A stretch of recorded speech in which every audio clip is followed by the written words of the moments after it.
আসসালামু আলাইকুম সকলকে আবার ওয়েলকাম জানাচ্ছি আমার ইংলিশ ক্লাসে। সবাই ইতিমধ্যে জেনে গেছো আমি ন্যারেশনের ক্লাস নিচ্ছি পার্ট বাই পার্ট। আজকে তারই ধারাবাহিকতা আরেকটি ক্লাস নিব। আজকের ক্লাসে থাকছে কিভাবে রিপোর্টেড স্পিচের সাবজেক্ট ও অবজেক্ট পার্সন অনুযায়ী পরিবর্তিত হয়। এই ক্লাসে সেটি দেখানোর চেষ্টা করব। সবাই আমার সাথে থাকো। আশা করি পরবর্তীতে আরও ইংলিশ গুরুত্বপূর্ণ ক্লাস পাবে। এর জন্য যেটি করতে হবে, সকলকে আমার এই ফেসবুক পেজটি সিরাজুল ব্লগ সবাইকেই ফলো এবং লাইক দিতে হবে এবং শেয়ার করতে হবে। শুরু করি আজকের ক্লাসটি। Let's start. দেখো, আজকে আমরা রিপোর্টেড স্পিচের সাবজেক্ট অবজেক্ট পরিবর্তনের নিয়মটা জানব। He said to me I got a gift from my mother. এখানে আমরা রিপোর্টিং ভার্বের যে অংশটুকু আছে এই অংশে দেখা যাচ্ছে যে রিপোর্টিং ভার্বের সাবজেক্ট আছে থার্ড পারসন সিঙ্গুলার হি, এবং রিপোর্টেড স্পিচের সাবজেক্ট আছে আই ফার্স্ট পারসন। হ্যাঁ, এবং রিপোর্টেড স্পিচের এই সাবজেক্টটি আমরা পরিবর্তন করব হচ্ছে রিপোর্টিং ভার্বের যে সাবজেক্ট আছে এইটা অনুসরণ করে।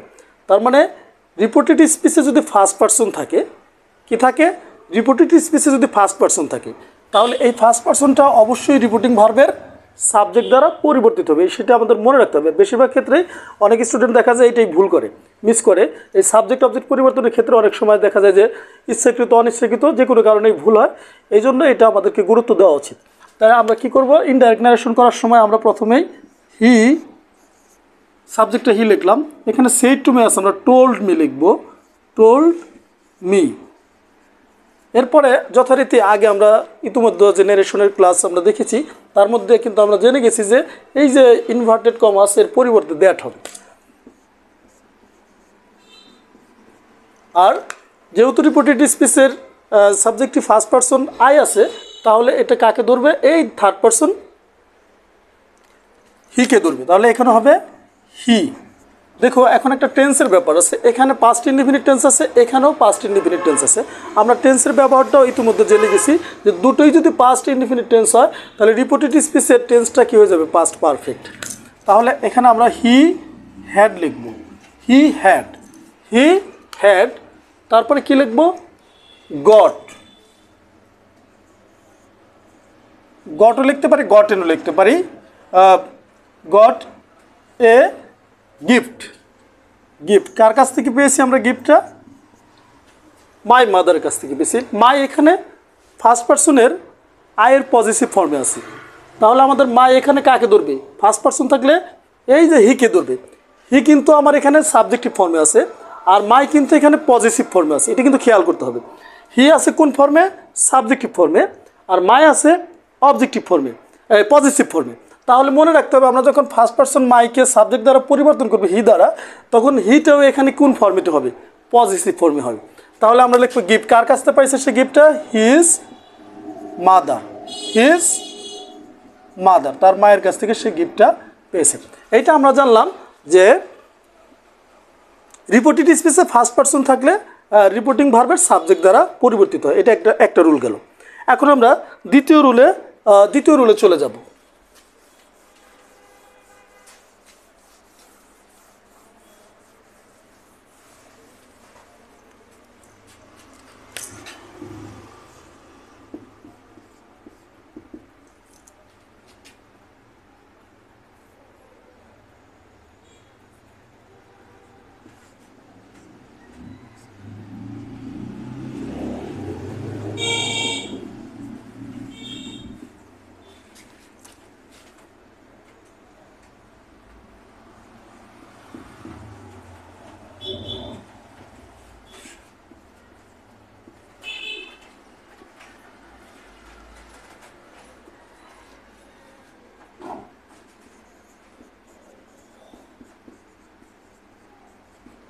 দেখো, এখানে আছে দ্বিতীয় রুলে হচ্ছে যদি রিপোর্টেড স্পিচের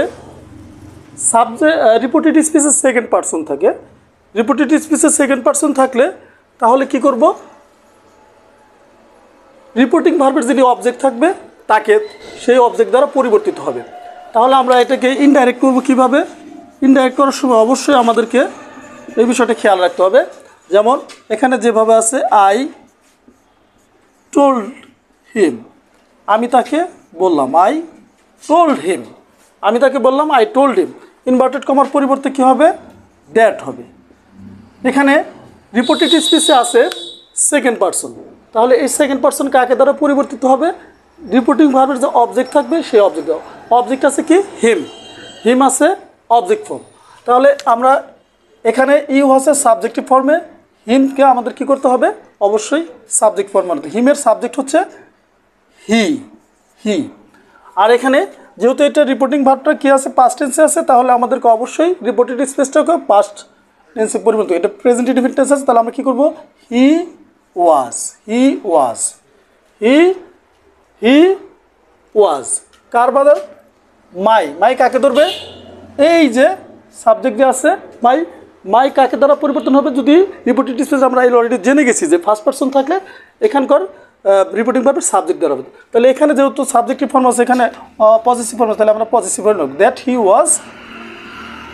ওয়াজ মাই কি? Brother, he was my brother. তাহলে আমরা আবার একটু আলোচনা যাই। যদি এরকম থাকে যে রিপোর্টিং ভার্বে সাবজেক্ট আছে, এখানে আছে অবজেক্ট, তাহলে এখানে আছে সেকেন্ড পারসন। অবশ্যই রিপোর্টেড স্পেসের সেকেন্ড পারসন রিপোর্টিং ভার্বের অবজেক্ট দ্বারা পরিবর্তন হবে। যে অবজেক্ট থাকবে সেই অবজেক্ট দ্বারাই পরিবর্তন হবে। এখানে আছে অবজেক্টিভ ফর্ম, কিন্তু দ্যাটের পরে আমাদের এখানে সাবজেক্টিভ ফর্ম হবে হি ওয়াজ। আর এখানে মাই কাকে দেবে? ফার্স্ট পারসনকে। পজিটিভ ফর্ম দরকার, আমাদের এখানেও পজিটিভ ফর্ম দরকার। তাহলে মাই ব্রাদার, সে বলল। এখন আমরা তৃতীয় রুলে চলে যাব। তৃতীয় রুলটা আমরা দেখব একটু। তৃতীয় রুল হচ্ছে, যদি reported স্পিচে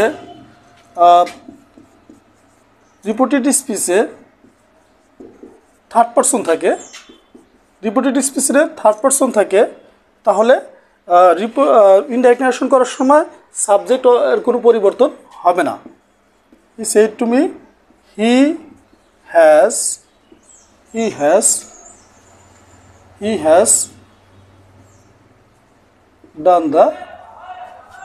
done the job, he has done the job। তাহলে এখানে দেখা যাচ্ছে যে আমরা নিয়ম অনুসারে যদি রিপোর্টেড স্পিচের ভিতরে থার্ড পারসন থাকে, তাহলে আমাদের ইনডাইরেক্ট নারেশন করার সময় এই সাবজেক্ট অবজেক্টের কোনো পরিবর্তন হবে না। সেক্ষেত্রে আমাদের এইভাবে করতে পারি। দেখো, হি টোল্ড মি, তারপরে দ্যাট হবে। তারপরে কি হবে? এখানে হি আছে, আর কোনো পরিবর্তন হবে না। হি, যেহেতু এটা প্রেজেন্ট পারফেক্ট টেন্স, এটা পাস্ট নেবে, তাহলে এটা পাস্ট পারফেক্ট হবে। হি হ্যাড, টেন্সে পরিবর্তন হবে। He had done the job. আমরা এইভাবে কি করতে পারি? নিয়ম অনুসারে ডিরেক্ট থেকে ইনডাইরেক্ট নারেশন করার সময় সাবজেক্ট অবজেক্টের পরিবর্তন করতে পারি। আমাদের আরেকটা ব্যতিক্রম নিয়ম আছে, আমরা ব্যতিক্রম রুলটাও জেনে নেই।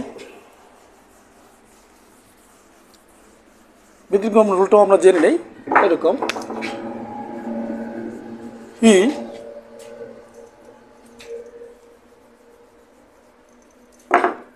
ব্যতিক্রম রুলটাও আমরা জেনে নেই। The teacher said we are mortal, যে এখানে আছে দেখুন, শিক্ষক বললেন আমরা মরণশীল। চিরন্তন সত্যের মানবজাতি, উই দ্বারা যদি মানবজাতি বোঝায়, তাহলে এটার সাবজেক্টের কোনো পরিবর্তন হবে না। আমরা এটাকে ইনডাইরেক্ট নারেশন করব এই রূপে। The teacher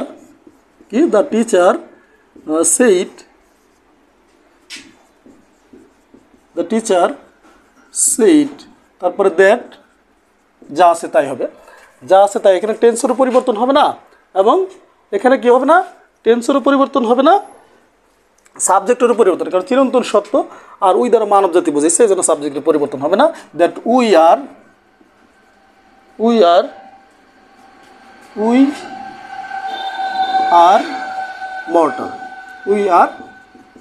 mortal. দেখুন, এখানে টিচার বললেন আমরা মরণশীল, নাহলে এখানে উই দ্বারা মানব জাতিকে বুঝেছে, এই জন্য এখানে সাবজেক্টের কোনো পরিবর্তন হবে না এবং টেন্সেরও পরিবর্তন হবে না, চিরন্তন সত্য বাক্য থাকার কারণে। এইভাবে আমরা কিন্তু ডাইরেক্ট নারেশন থেকে ইনডাইরেক্ট নারেশন করার সময় সাবজেক্ট অবজেক্টের পরিবর্তন করতে পারি। আজকের এই টিউটোরিয়ালটি এখানেই শেষ। সবাইকে ধন্যবাদ জানিয়ে শেষ করছি। আল্লাহ হাফেজ।